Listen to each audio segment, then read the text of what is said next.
Bonjour et bienvenue dans ce nouvel épisode de Tout est déjà là, le podcast qui tisse des ponts entre entrepreneuriat et spiritualité. Aujourd'hui, on va parler d'un sujet qui est bien souvent discret, pourtant fondamental, parfois même il est invisible et pourtant il influence toute notre vie, l'entourage. Je fais référence là aux personnes qui sont vraiment proches de nous ou plus ou moins éloignées, vraiment l'entourage proche et large, qui parfois peut être source d'inspiration ou de frein dans nos cheminements.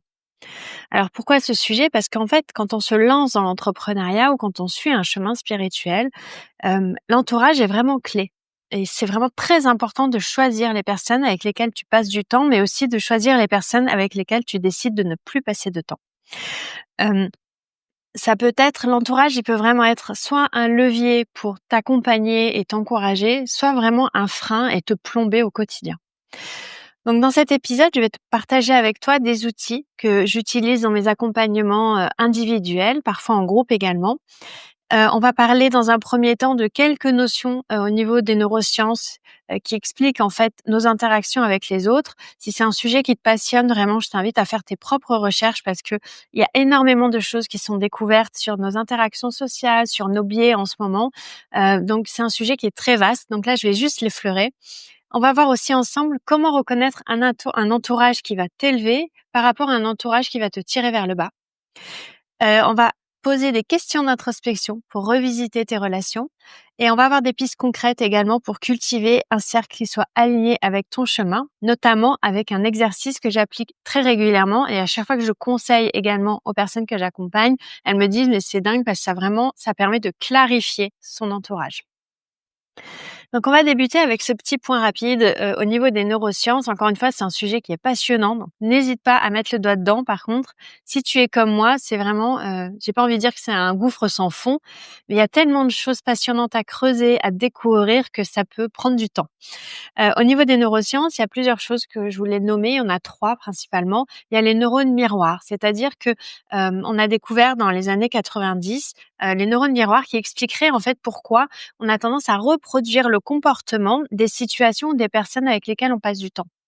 Donc, si tu passes du temps avec des personnes qui sont hyper motivées, qui ont une vision au loin de leur entreprise, qui sont ancrées dans leur spiritualité, tu vas avoir tendance à reproduire ce comportement par rapport à si tu passes du temps avec des personnes qui vont pas être très claires là où elles vont, qui ont pas envie, ben, tu vas avoir tendance aussi à reproduire ce comportement-là. Le deuxième point que je voulais évoquer, c'est la plasticité cérébrale. En fait, nos connexions neuronales se modifient, complètement au contact de personnes et en faisant l'expérience de situations. C'est-à-dire qu'en fait, ces interactions, elles vont vraiment, nous définir. Donc si tu passes du temps, encore une fois, avec des personnes hyper créatives, ton cerveau va s'adapter à cette créativité, à ce mouvement et il va, être attiré par ça. Si tu es dans un environnement ou si tu passes du temps, dans un bureau où tout le monde est mal dans sa peau, où on sent qu'il y a pas de possibilité d'évolution, il y a pas de management. En fait, ton cerveau, il va petit à petit s'adapter aussi à cette circonstance-là et il va avoir tendance à créer des circuits qui vont être similaires. Donc tu as tendance à être mal dans ta peau, tu as tendance à râler. C'est vraiment un effet de groupe. Le troisième point que je voulais voir avec toi, c'est l'épigénétique sociale également. Donc, les neurosciences et la biologie sociale tendent à nous montrer qu'en fait, aujourd'hui, nos relations, elles sont pas seulement question d'un bien-être émotionnel, mais elles agissent aussi jusque dans nos cellules. Donc c'est des choses qui sont encore en cours de recherche, qui sont parfois controversées, donc c'est intéressant parce que du coup, ça permet vraiment de confronter et puis j'imagine d'aller plus loin dans les recherches. Mais en tout cas, il y a des chercheurs comme Stephen Cole qui ont démontré que l'isolement, les relations toxiques, elles vont avoir tendance à activer des gènes qui sont plutôt liés au stress et à l'inflammation au niveau du corps. Là où si tu es dans des relations nourrissantes, que tu te sens en sécurité, que le cadre est bienveillant, ça va vraiment favoriser l'expression de gènes associés à la fois à la résilience et à l'immunité. Donc tu vas avoir un corps qui va être beaucoup plus, apte à s'adapter, à se défendre dans ces cas-là, que lorsque tu es dans une situation où tu vas, plutôt avoir tendance à réagir avec de l'inflammation. C'est-à-dire que le corps réagit. Il n'y a pas qu'une charge émotionnelle et de bien-être psychologique, il y a aussi tout le corps qui va réagir à ton environnement, à ce que tu vis au quotidien, c'est-à-dire aussi aux choses répétées surtout. Donc par exemple, si on prend, un solopreneur qui va avoir tendance à être entouré avec des personnes motivées, à avoir un cercle qui est vraiment bienveillant. Par exemple, moi, j'ai rencontré la sphère, que Studio Eucalyptus, Anne-Laure a mis en place et en fait, dans ce cercle, ce qui est génial, on est plusieurs entrepreneurs et on a à la fois des rendez-vous en ligne parce qu'on est un peu partout en France et puis en local aussi, les personnes se retrouvent pour passer un moment ensemble, se challenger et en fait, je vois bien que c'est porteur pour moi et que j'ai tendance, quand je sors de ces moments, quand j'ai la perspective de ces moments-là, à être motivée, à avoir envie, à avoir des idées, avoir des questions qui me viennent à leur poser. Et puis les questions aussi qu'on se pose les unes aux autres sont super inspirantes parce qu'en fait, ça fait réfléchir aussi différemment à notre propre situation. Donc c'est hyper intéressant de voir qu'il y a la possibilité, en fait, en choisissant clairement son entourage, de se donner vraiment un coup de boost, de s'aider. C'est-à-dire que l'entourage va vraiment contribuer à ta réussite et à ce que toi tu nommes réussite, bien évidemment. Donc dans une deuxième partie, j'aimerais voir avec toi comment reconnaître un entourage qui va t'élever ou qui va plutôt avoir tendance à te freiner. Donc moi, j'ai vu 3 catégories, on pourrait découper l'entourage en plus, mais voilà, là, j'ai voulu vraiment faire simple, et tu vas comprendre pourquoi après. Donc déjà, la première catégorie, c'est les soutiens nourrissants. Pour moi, c'est les personnes autour de toi, qui vont être bienveillantes quand tu vas leur expliquer tes projets, quand tu vas leur expliquer ce qui te tient à cœur, tes problèmes. Elles vont réagir de façon à t'accompagner, à te tendre une main et à être un peu, on va dire, à vouloir tout le temps en fait, souvent t'aider, trouver des solutions avec toi. C'est un entourage en fait qu'on appelle porteur et ces personnes-là en fait, elles savent à la fois écouter et encourager, mais aussi si à un moment elles sentent que ça dérape un peu, si à un moment elles ont des questions, elles ne vont pas hésiter à te les poser, mais toujours avec, un regard qui soit, j'ai envie de dire bienveillant. C'est-à-dire avec conscience que, cette question qu'ils posent qui pourrait être par exemple: «Est-ce que tu es sûr sur ce projet? Comment tu te sens par rapport à ça?» En fait, derrière, l'échange va toujours être dans la direction de clarifier et de t'aider, de t'encourager, et de mettre en lumière tout ce que tu peux apporter, plutôt que de te plomber. Et justement, en opposition au soutien nourrissant, en fait, on va avoir les freins subtils. C'est ces personnes qui sont pas forcément, malveillantes, mais qui vont toujours poser des questions, qui vont mettre le doute. Justement, elles peuvent poser exactement la même question que les personnes nourrissantes. «Est-ce que tu es sûr sur ce projet?» Mais la discussion qui va en découdre va pas être de mettre en lumière tous les points positifs, tout ce que tu peux peut-être anticiper, mais ça va plutôt être derrière de te faire douter. «Est-ce que tu es sûr de ce projet? Ça va vraiment te permettre de gagner ta vie? Est-ce qu'il y a pas déjà plein de gens qui font ça?» Et de planter en fait la graine du doute. C'est des personnes quand tu es en contact avec elles, tu sens que, elles sont pas dans l'action, en tout cas à cet instant, elles sont pas dans l'entrepreneuriat, elles sont pas non plus dans le questionnement, spirituel, c'est-à-dire d'accepter de vouloir gratter parfois où ça fait mal, d'être dans l'inconfort. Elles vont tout simplement, remettre en question, justement. Donc parfois c'est un biais aussi pour ne pas avoir à se poser ces questions-là, pour ne pas avoir à trouver de solution. Mais parfois aussi c'est une réaction encore une fois qui est pas malveillante, mais voilà, qui est là et qui va avoir, tendance à nous freiner, à nous dire: «Ah, peut-être que je devrais pas» et cetera. Et la dernière, catégorie que j'ai voulu échanger avec toi, c'est l'entourage miroir. C'est les personnes quand tu vas leur partager une idée, quand tu vas leur parler, de ton entreprise, quand tu vas leur parler dans ton cheminement spirituel, de maîtres que tu as pu croiser ou de situations que tu as pu croiser dans ta sangha, ton groupe de partage, eh ben, ça va faire miroir pour elles à des choses qu'elles ont vécues par le passé et elles vont avoir tendance à te faire le retour et à te conseiller sur la base de leurs propres peurs ou de leurs propres expériences. Donc c'est vraiment un effet miroir. Donc par exemple, si tu dis à une personne: «Oh là, j'ai vécu cette situation-là, il y avait comme un malaise», et la personne va peut-être te dire, «Ah ben, du coup, ne va plus voir ces personnes, coupe le contact», et tu vas sentir en fait que derrière c'est une expérience. Alors parfois ça part d'une bonne intention, hein, c'est pas du tout que la personne elle a envie, justement de te miner. Ça va aussi dans l'autre sens, hein. Parfois on a une idée, on se dit: «Ah, j'aimerais tellement mettre ça en place et tout», et elles vont me dire: «Ah mais vas-y, fais-le, c'est trop bien, vas-y, lance-toi tout de suite, fais les choses à fond», et elles vont pas forcément se connecter à toi, ton besoin, ton expérience, ton ressenti et là où tu te trouves. En fait, elles vont vraiment projeter, elles, cet élan qu'elles-mêmes auraient pour échanger avec toi. Et donc ça va pas forcément être très utile pour toi parce que elles ne viennent pas te rencontrer là où tu te trouves, elles sont pas dans une écoute active, elles sont en fait dans une projection.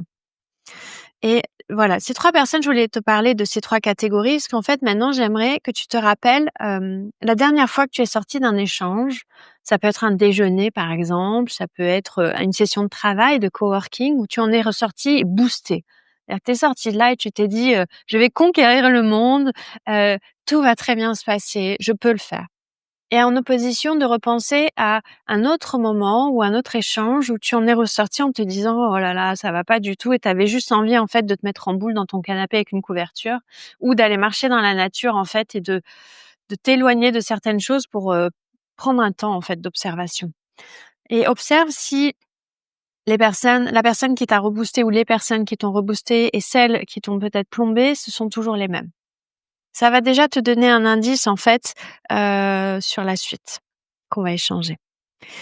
Donc dans une troisième partie, on va rentrer là plus en introspection pour revisiter ton entourage. Donc on a vu que voilà, il y avait des biais, il y a des systèmes au niveau de notre physiologie, de nos neurosciences et de nos interactions sociales qui font qu'on va avoir tendance à aller vers du mimétisme. On va avoir tendance à être complètement façonné. J'ai même pas envie de dire influencé, c'est vraiment façonné par les personnes avec lesquelles on choisit de passer du temps, professionnellement, personnellement.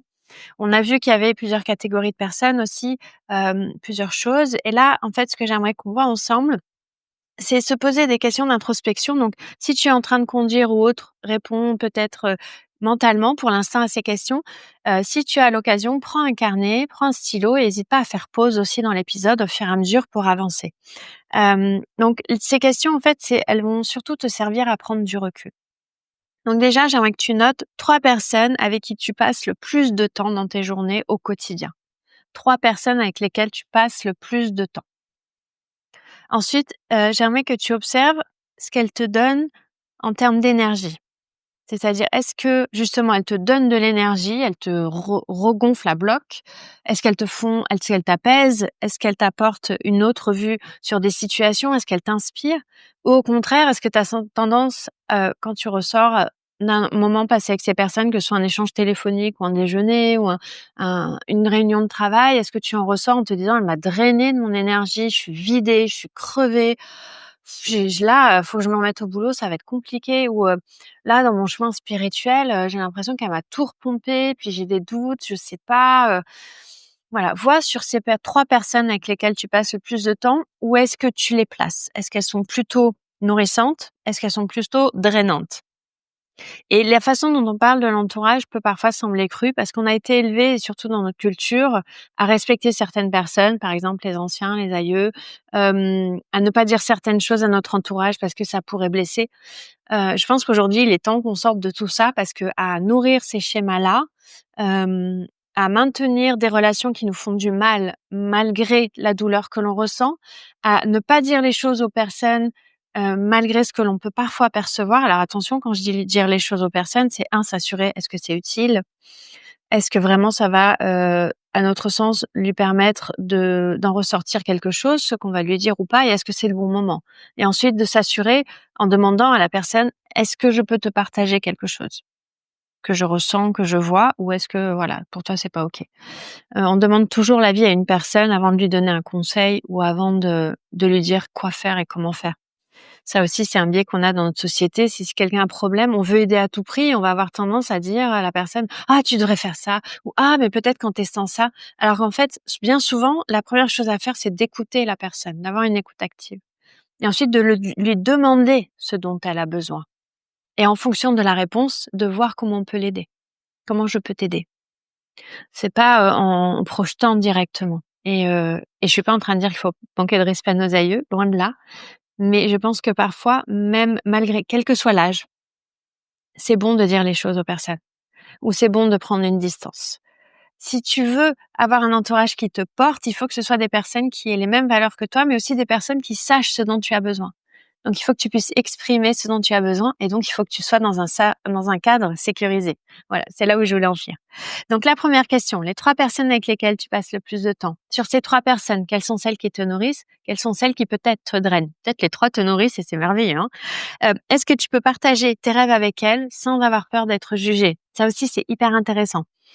Si tu ne peux pas en fait, partager tes rêves sans avoir le sentiment qu'on te dise: «Non mais, OK, c'est un beau rêve mais ça n'arrivera jamais». Si c'est les réponses que tu as tout de suite à tes rêves, qu'il y a même pas une tentative, tu vois, de suivre un peu le fil, de te projeter, tout ça, c'est souvent des personnes qui elles-mêmes ne se donnent pas le droit de rêver. Donc, à voir comment tu veux les placer dans ton entourage. Et enfin, qui t'inspire aujourd'hui et qui tu aimerais avoir davantage dans ton cercle? Parfois, on encombre notre cercle avec des personnes qui, encore une fois, nous font du mal, ne nous nourrissent pas, nous apportent plus rien.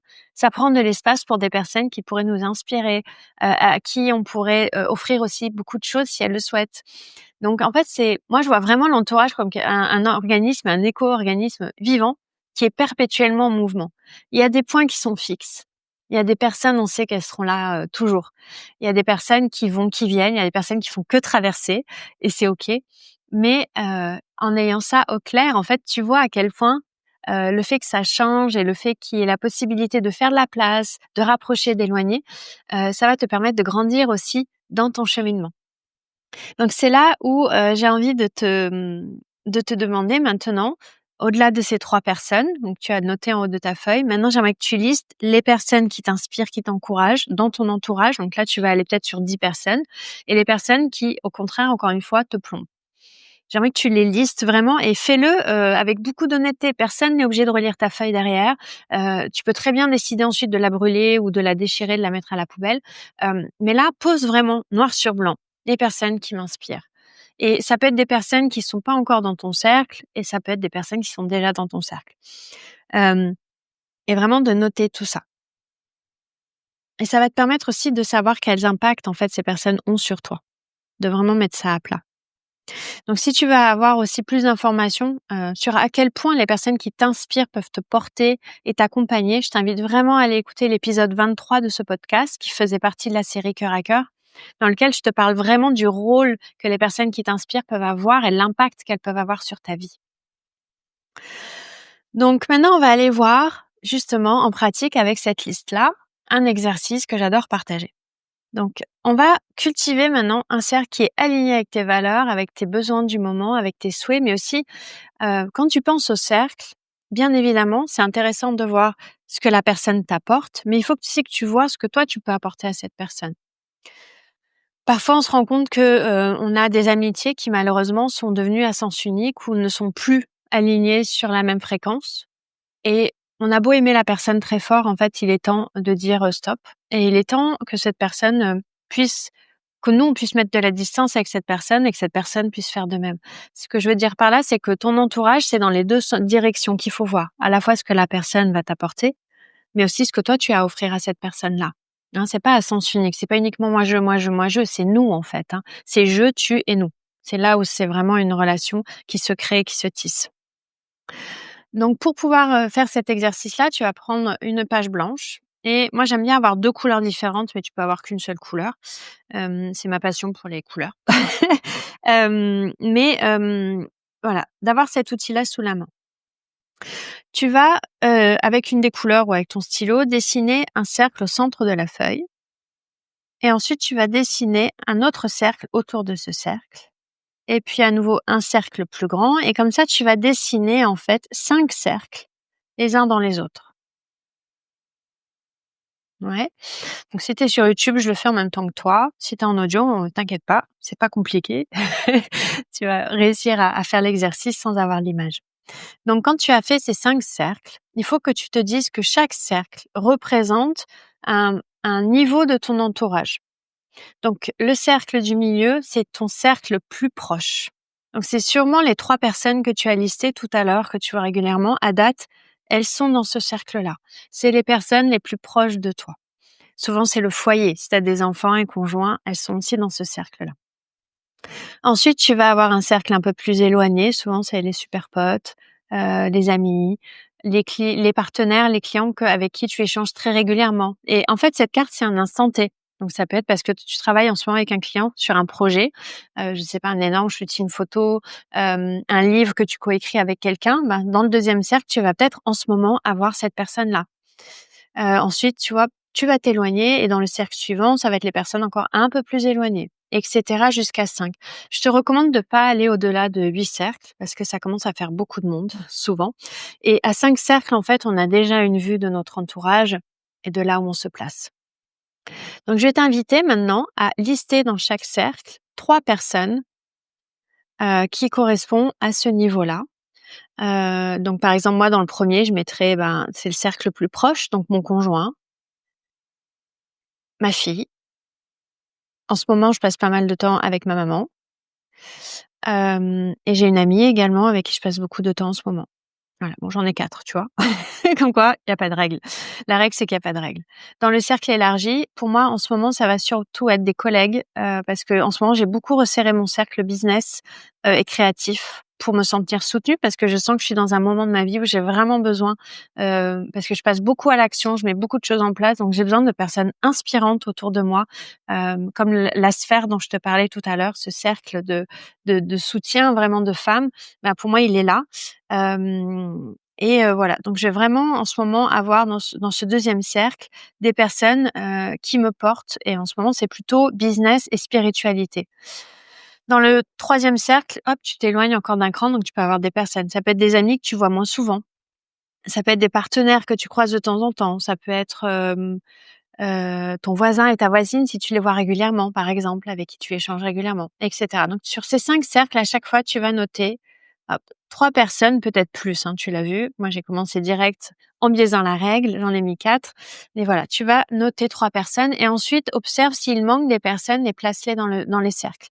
Moi, j'aime bien les placer dans des cercles à des endroits différents, hein, du coup, à vraiment utiliser l'espace des cercles pour le faire. Et en fait, là, tu as une cartographie de ton entourage. C'est-à-dire que tu sais avec qui, à date, tu passes le plus de temps et moins en moins de temps. Mais c'est sur ces 5 cercles, souvent, c'est quand même des personnes qui comptent.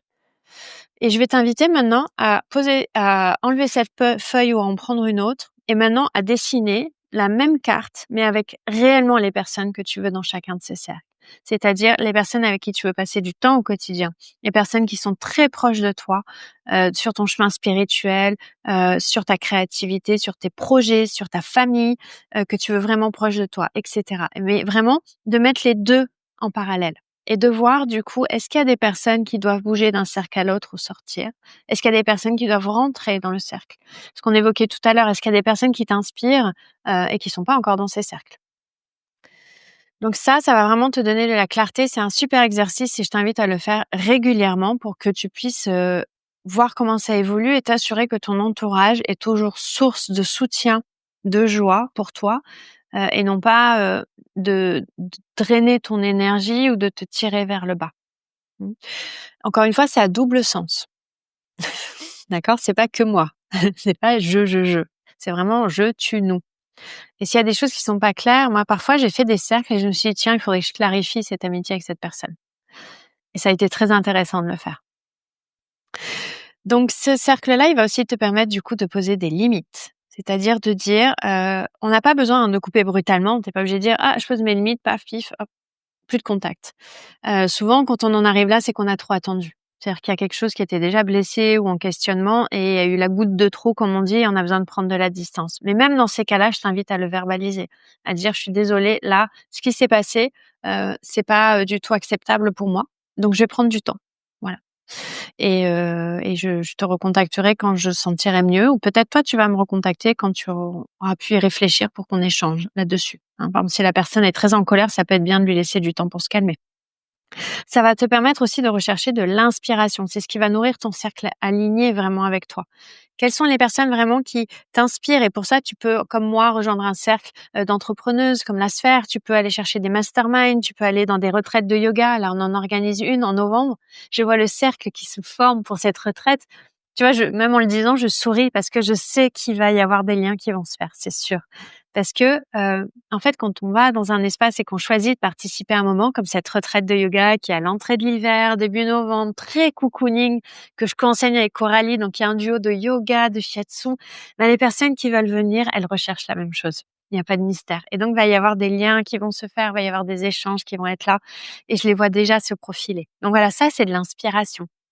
Hem Et tu peux aussi t'ouvrir à de nouvelles rencontres en te mettant dans des situations, dans des cadres, que tu ne connais pas, qui vont être du coup peut-être un peu déstabilisants, mais Avec l'autodérision, c'est super chouette de faire ça parce qu'on apprend peut-être une nouvelle chose. Ça peut être de t'inscrire à une activité que tu faisais pas jusque-là, je sais pas moi, la céramique, aller dans un atelier de récolte des champignons. Moi, je dis ça parce que là, on est en automne, mais ça peut être, d'aller, rencontrer des personnes, passer du temps dans une EHPAD aussi, d'aller passer, un moment avec ces personnes-là pour échanger avec elles, pour savoir ce qu'elles ont vécu, pour, leur raconter un peu nos vies parce que c'est des moments qui sont très riches pour les avoir vécus. Voilà, ça peut être vraiment de te mettre dans des situations qui vont, en fait, qui vont créer justement une nouvelle plasticité, enfin pas une nouvelle plasticité, pardon, au niveau cérébral, mais qui vont favoriser la plasticité cérébrale parce que tu vas changer de contexte, parce que tu vas parler avec des personnes qui vont s'exprimer différemment de ce que tu as l'habitude, parce que tu vas peut-être voir des sujets sous un autre angle aussi. Et c'est hyper intéressant. Quand j'ai étudié l'anatomie, j'ai vu le yoga sous un autre angle et c'était hyper intéressant. On en parle avec, dans notre interview là avec Anne de Breuilly, il y a 2-3 épisodes, je crois que c'était l'épisode 73. Hem, on en parle de la pédagogie en fait et au moment où j'ai rencontré la pédagogie et l'anatomie avec elle, en plus de ma connaissance en philosophie du yoga, ça m'a donné une autre vision de la pratique du yoga. C'est hyper intéressant et les personnes qui étaient là aussi, donc on a pu échanger là-dessus. Hem, donc ne pas hésiter à faire évoluer ton entourage et cetera. Donc vraiment, cette carte, moi je l'appelle la carte de l'entourage actuel parce qu'en fait, l'idée, c'est qu'une fois que tu as fait, la carte du jour, à chaque fois, c'est une version actualisée que tu vas faire.